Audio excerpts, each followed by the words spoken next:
Hey everybody, and welcome back to another episode here at WhiteBoard Medicine. We appreciate you checking it out. Hopefully everyone's having a good day, good weekend, good week, whatever that might mean. We today are going to be diving into another episode in our shock series, this time talking about cardiogenic shock. So in this episode, we're going to be going over what cardiogenic shock is, key features, etiologies, classic presentation, pathophysiology, hemodynamics, oxygen consumption, some subtypes of cardiogenic shock, management principles, and then we'll get into a couple landmark trials and then practice questions. So hopefully this will be a nice kind of introduction of the fundamentals of cardiogenic shock, and hopefully you can all take something from it. Quick 30-second break here. We just want to bring you something we're really excited about. Don't go anywhere. Right after that, we'll dive in.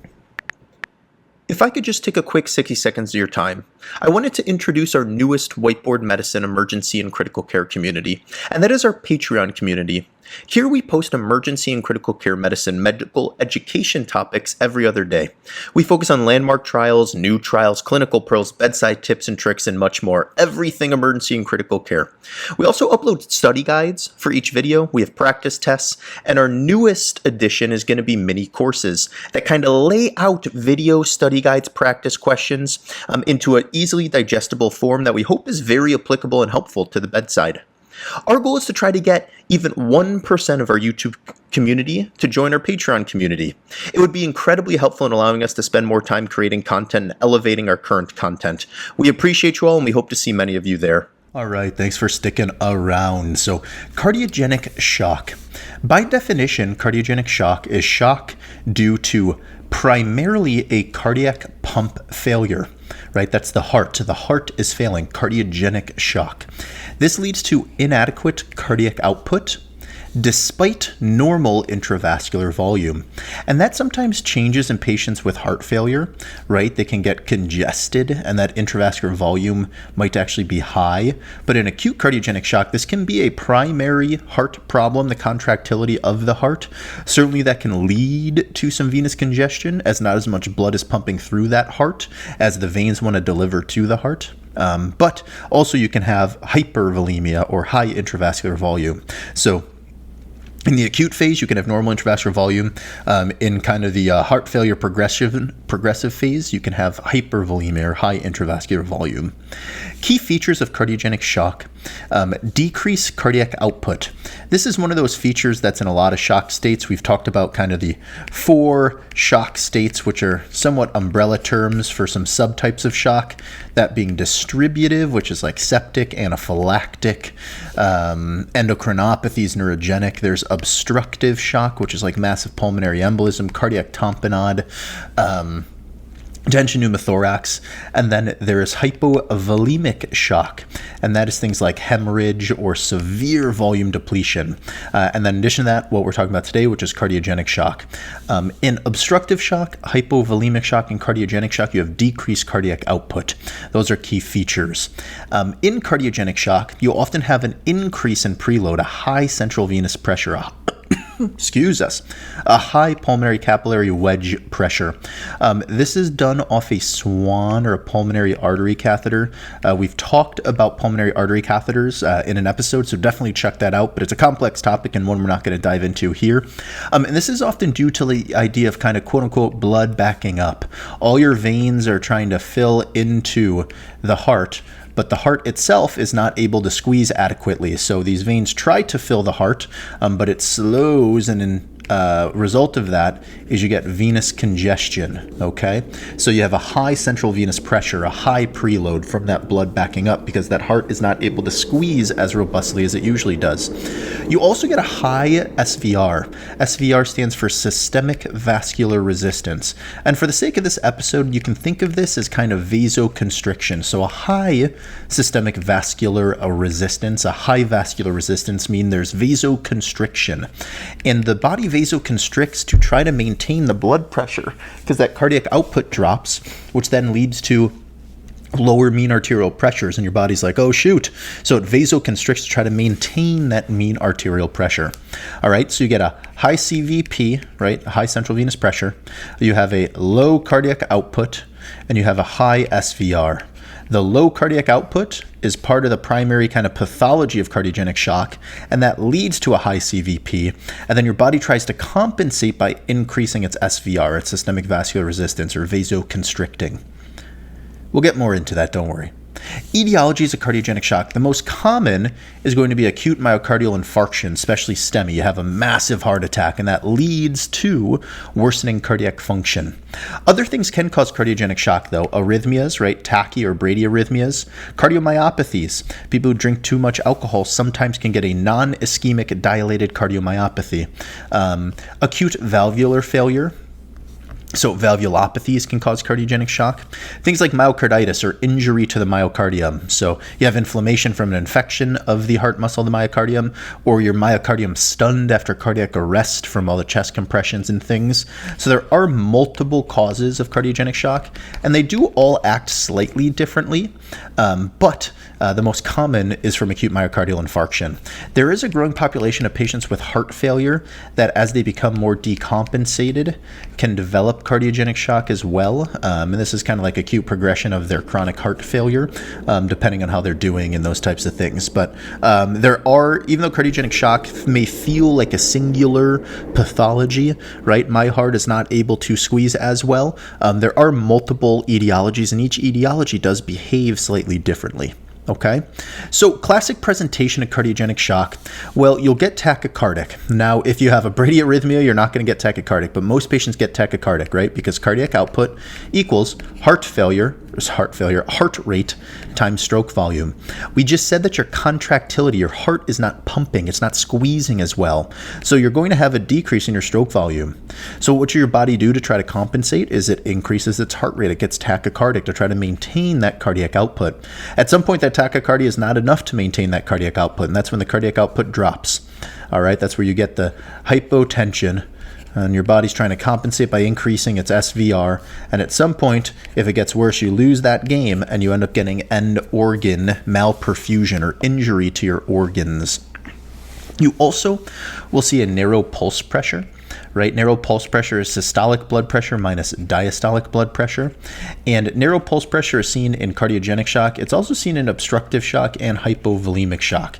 So the only one it is not seen in is a distributive shock, right? Primarily septic shock as one of the distributive shock phenotypes. But otherwise, cardiogenic shock, obstructive shock, and hypovolemic shock all have a narrow pulse pressure. Exam findings, these patients are going to be cool and clammy. And the reason they're cool and clammy is we said they get vasoconstricted. They have a high systemic vascular resistance, a high SVR. So all those cutaneous blood vessels are starting to vasoconstrict. That will lead to decreased blood flow to the skin and lead it to feel cooler.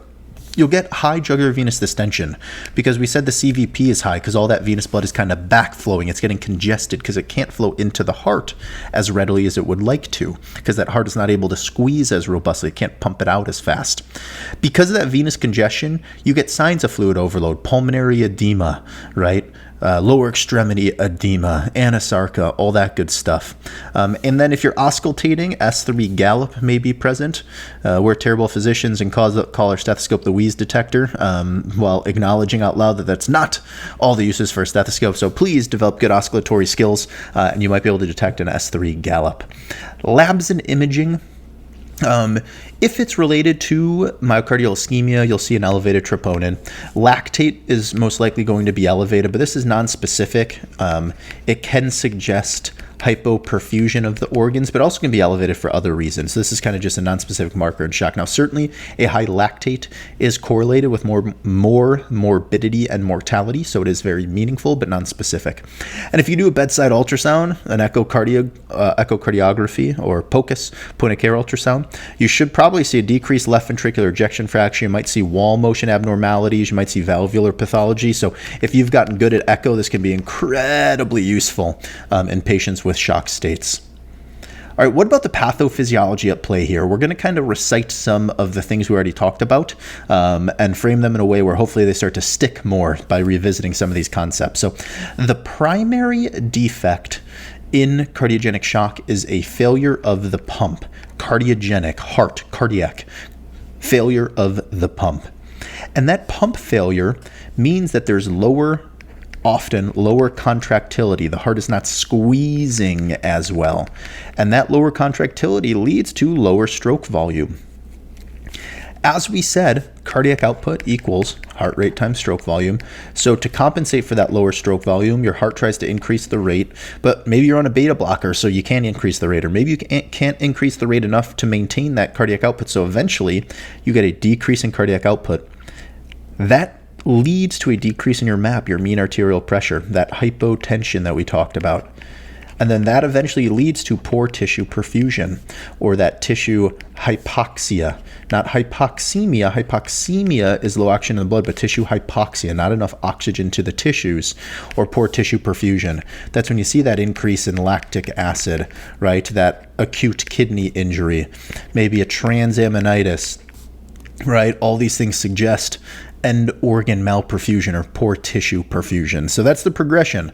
Pump failure decreases stroke volume. You try to increase your heart rate to compensate. You try to increase your SVR, your systemic vascular resistance, to compensate. You eventually, if things progress, lose that gain, which then leads to a decrease in your cardiac output, a decrease in your MAP, and poor tissue perfusion. As we mentioned, compensatory responses here. How does your body try to compensate? Well, it increases your systemic vascular resistance. You get vasoconstriction, which we talked about, and it increases your heart rate. But do note in cardiogenic shock, something unique about it, as compared to some of the other shock states, is the compensatory increase in your systemic vascular resistance, your SVR, actually increases or worsens the left ventricular afterload, right? So your left ventricle, we're drawing a, poor picture of a heart, right atrium, right ventricle, left atrium, left ventricle. Your aorta is right coming out of this left ventricle. So if you're increasing your SVR and leading to vasoconstriction, you're increasing the afterload, right? The pressure in the aorta is higher because you vasoconstricted. So that actually stresses out this left ventricle even more because it's already weak and it's trying to pump blood against a higher afterload. So in cardiogenic shock, this increase in SVR can actually be bad for the heart. That's why sometimes in cardiogenic shock, we have to actually put patients on vasodilators to try to decrease that LV afterload. Whereas in most cases, the higher SVR that your body does in shock states to try to compensate is a good thing. It's helpful. In cardiogenic shock, it often can be hurtful. So the end result here is low forward flow, low cardiac output that leads to tissue hypoperfusion. You'd have elevated pressures in your heart because you can't pump all that blood out as efficiently. That'll lead to pulmonary congestion, pulmonary edema, peripheral edema, and you can't get enough oxygen delivery to all your tissues or your heart, and it starts that spiral, right? The heart is a big muscle too. So if you can't pump enough blood to your heart through those coronaries, the heart muscle is already struggling, and it'll start to struggle more because you'll get myocardial hypoxia, just like you get tissue hypoxia throughout your body. All right, hemodynamics and oxygen consumption. So this here is kind of generic, right? Every subtype of cardiogenic shock behaves a little different, but this is more kind of test question generic. So we'll talk about a parameter and we'll talk about whether it's higher, lower, or the same in cardiogenic shock. The mean arterial pressure. Sometimes it can be normal and you could still be in shock, but most times for the test questions, it's low. You're hypotensive. You have a low MAP. Your cardiac output in cardiogenic shock is obviously going to be very low. That's one of the hallmarks of cardiogenic shock is low cardiac output. Your systemic vascular resistance, your SVR, we just talked about it's going to be high because your body's going to be vasoconstricting the blood vessels to try to maintain that MAP. And we also talked about how this sometimes can actually be bad for the heart when you get this high SVR state, when you vasoconstrict, because you stress the heart out more. Your central venous pressure is going to be high because all that venous blood trying to flow into the heart can't pump it all out. So you get kind of backflow, you get venous congestion, you get high CVPs. And then oxygen consumption is somewhat of a more advanced topic. We might do a separate episode on that. But in cardiogenic shock, you kind of have impaired delivery of oxygen, even though you're still extracting just as much. So that's going to lead to a low SVO2. But again, it's a little more complex. All right, what about the subtypes of cardiogenic shock? I mentioned, there's these subtypes and they behave slightly differently. So let's talk about the subtypes. So we said the most common is acute myocardial infarction related, AMI related. And within each subtype, we're going to talk about the pathophysiology, the classic findings, and the initial treatment. So the pathophysiology of acute myocardial infarction related cardiogenic shock is your left ventricle fails. You have LV pump failure because your coronary got obstructed and that left ventricular myocardial muscle got ischemic and started to die. So you have LV pump failure. So the classic findings are these patients often, have STEMIs or NSTEMIs, ST elevation myocardial infarctions or non-ST elevation myocardial infarctions. If they're infarcting their myocardium, they're probably going to have chest pain. If it's gotten so bad that their heart is failing, they might have signs of fluid overload like pulmonary edema. And the initial treatment, you could use inotropes to try to bridge these patients, but they really need revascularization, right? They need a stent or they need a CABG, coronary artery bypass graft. And sometimes they need MCS, mechanical circulatory support, to support that sick heart while they're trying to revascularize it. All right. What about arrhythmic-related cardiogenic shock? Cardiogenic shock that resulted from an arrhythmia. Pathophysiology here, it could be tachyarrhythmias, it could be bradyarrhythmias. All these things can cause shock. They can impair filling, they can impair contractility. All right, the classic findings are going to be palpitations. You might feel the arrhythmia. You might syncopize. You certainly will have unstable rhythms on your EKG. So these are some of the classic findings. A patient comes in with palpitations and syncope, and they're cool to the touch, they're confused, they have renal failure, a high lactate, they look fluid overloaded. That might be a patient who's got a arrhythmia-induced cardiogenic shock. And really the initial treatment is to try to get them out of that malignant rhythm, right? Shock them back into sinus, or if they're bradycardic, pace them back to a normal rate. Give them antiarrhythmics to address that underlying cause. All right, what about valvular causes of cardiogenic shock? This is usually acute in origin, although it can be chronic. Severe aortic stenosis and all those things can build up to the point where it can cause shock. But you also can get things like papillary muscle ruptures leading to acute MR, or your prosthetic valve might fail. So there's multiple different valves that can lead to cardiogenic shock. The classic findings, though, if it's acute, is going to be sudden onset pulmonary edema. If it's a papillary muscle or chordae rupture, sometimes that pulmonary edema will be unilateral because that jet might just be pointing to a certain pulmonary vein, leading to pulmonary edema just in the territory of that pulmonary vein, right? You might hear a murmur from the valvulopathy. And these patients might need mechanical circulatory support. Most of them will need surgery to fix that valve, whether it's invasive or, minimally invasive. And then another cause of cardiogenic shock is myocarditis, right? This is usually global myocardial dysfunction. That whole myocardium is inflamed and not working. Often it's viral in origin, although there's multiple different causes of myocarditis. And then these patients, again, might need MCS, mechanical circulatory support, to bridge them. If it's refractory, they might need a transplant. And in the interim, they might need inotropes to help that heart squeeze. Again, we've done lots of episodes on inotropes, so check those out if you're interested. So those are the main causes of cardiogenic shock and the management principles. Again, heart failure progression is somewhat of a unique beast, so we didn't include it here, but we plan to cover it on a future episode.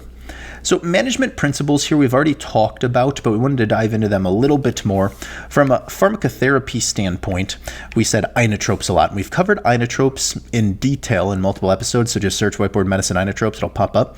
But the two main ones are dobutamine and milrinone, and inotropes increase the contractility of the heart. They make the heart squeeze harder. And we said that pump function is one of the big problems of cardiogenic shock. So if we make it squeeze more, it will pump more blood out. One of the issues, though, is when you're forcing the myocardial muscle to squeeze more, you're forcing it to use more oxygen. And if you already can't deliver enough oxygen, that sometimes worsens myocardial function in the long run. But if the patient's going to die without it, you got to do what you have to do in the acute phase. These inotropes also increase the risk of things like arrhythmias, and they usually cause some vasodilation, which can lead to hypotension. Okay, vasopressors. Norepinephrine is usually the preferred vasopressor if there is some hypotension related to cardiogenic shock. So it's not uncommon for patients to be on both inotropes and vasopressors when you're doing pharmacologic management of these patients. Definitive treatment, as we talked about, is going to be etiology specific. So for acute myocardial infarction, immediate PCI or CABG. This is critical. These patients need to get revascularized. They need to have return of flow to that myocardium. Valvular failure, right? They need to fix the valve. Arrhythmias, you need to fix the arrhythmia. So all this is, somewhat straightforward in terms of addressing the underlying lesion or nidus or illness. And then mechanical circulatory support, we have multiple episodes on mechanical circulatory support. Again, just search WhiteBoard Medicine, MCS, and it'll pop up. But just briefly, intra-aortic balloon pumps, Impellas, tandem hearts, and ECMO are some of the MCS devices we will use. The evidence for balloon pumps is not robust, although there still are sometimes used. They reduce afterload and augment coronary perfusion. We have an episode specifically on balloon pump. Again, just search it and you'll find it. Impellas are left ventricular assist devices, right? They can offload the left ventricle and increase perfusion. And then VA ECMO, again, we have episodes on VA ECMO as well. Just search WhiteBoard Medicine ECMO. But this is kind of the highest level of organ support available, where you put cannulas into a vein and artery and you suck blood out of the body, oxygenate it, and pump it back into the body to kind of bypass the heart and lungs. Adjuncts, diuretics, and nitroglycerin. This is somewhat blood pressure specific, but if you have someone with worsening heart failure who looks congested, diuresing them and giving them some nitro to vasodilate them can be helpful. Really avoid excessive fluids. Hypotension in these patients does not mean they need fluids. They do not need fluids. Fluids can be detrimental. So don't reflexively give hypotensive patients fluids unless you know that they are volume down. Okay.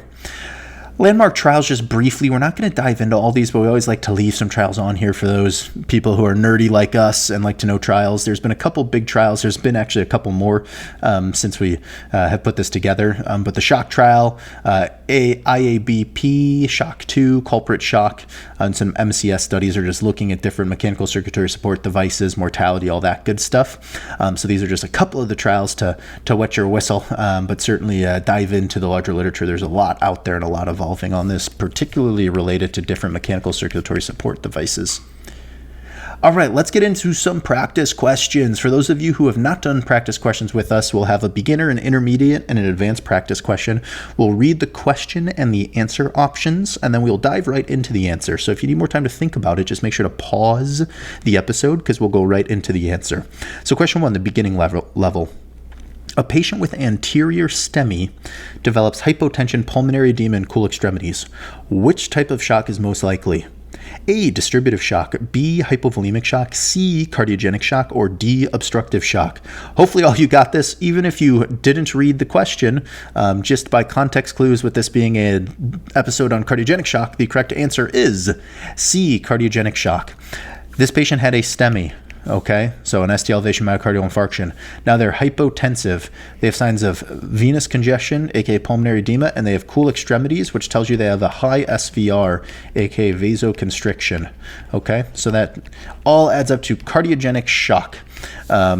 Distributive shock usually has warm extremities because they have vasodilation from all the inflammatory mediators. Now, hypovolemic, cardiogenic, and obstructive all have cool extremities. Okay, hypovolemic shock would not have signs of venous congestion. They would not have pulmonary edema. So that's how you know it's not hypovolemic shock. And then you're between cardiogenic and obstructive shock. In this question, Sam, it says the patient has a STEMI, and that is why it's not obstructive shock, because they don't have a cause of obstructive shock. They have a cause of cardiogenic shock. Now, one could argue maybe they have a ventricular free wall rupture and they have a huge effusion, which fine. But common things being common, cardiogenic shock. Question 2, intermediate. Which of the following interventions has been shown to improve long-term survival in patients with AMI-related cardiogenic shock? A, high-dose inotropes, B, routine intra-aortic balloon pump placement, C, early revascularization, or D, aggressive fluid resuscitation. We did not dive into some of the balloon pump literature. Our hope is that based on what we talked about, you can get to the bottom of this question, but it's a tougher one for sure. All right, answer is C, early revascularization. So what we talked about is AMI, acute myocardial infarction-related cardiogenic shock, you have to revascularize. That is what helps patients. So giving them high-dose inotropes, making that heart work in overtime, is just going to cause more myocardial muscle injury. Routine intra-aortic balloon pump use, we did mention, although didn't dive into it, that it does not typically improve outcomes. And then you do not want to aggressively fluid resuscitate these patients because they have venous congestion. So you have to fix the underlying lesion, which in this case is early revascularization.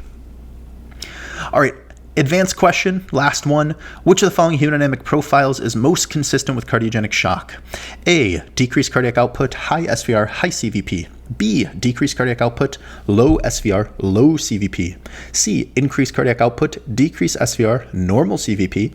Or D, normal cardiac output, normal SVR, high CVP. Pause if you need to. The correct answer is A, low cardiac output, high SVR, high CVP. So let's break that down. We said cardiogenic shock. Cardiogenic shock is a pump problem, so you're going to have low cardiac output. So right then and there, you know that the answer has to have low cardiac output. We also said we know that you get venous congestion because the heart can't squeeze all the normal blood out. That venous congestion leads to a high CVP, a high central venous pressure. So you know the answer has to have a high central venous pressure. That alone gives you the answer. But as a little bonus, what does the body do to try to compensate? It vasoconstricts. It has a high SVR. That's how you know the answer is A. Low cardiac output, high SVR, high CVP. All right, that is all we have for you today. Hopefully that was interesting, helpful, or stimulated some thought. Let us know what comments, questions you have down below. If you have an interest in this topic, or PEs, or heart failure, or pulmonary artery catheters, or inotropes, or vasopressors, these are all things that we've covered in different episodes on our emergency critical care medicine page here at WhiteBoard Medicine, so definitely check those out. Also, we'd love for you to check out our Patreon page, YouTube members page, all that good stuff. Either way, though, we appreciate y'all. Stay well, keep learning. We hope to see you next time. Hey everybody, and welcome to WhiteBoard Medicine. We appreciate you checking out the video. Here at WhiteBoard Medicine, our goal is to create medical education content for all types of interested learners. That includes videos, practice questions, study resources, and much more. We would love for you to join our community by subscribing, hit that bell button. We're also working to build a high-yield Patreon page. It's going to be full of practice questions, video outlines, notes, commercial-free content, and much more. None of these videos are intended to be acted upon as medical advice. Please pause the video here and read this disclaimer in its entirety before moving on.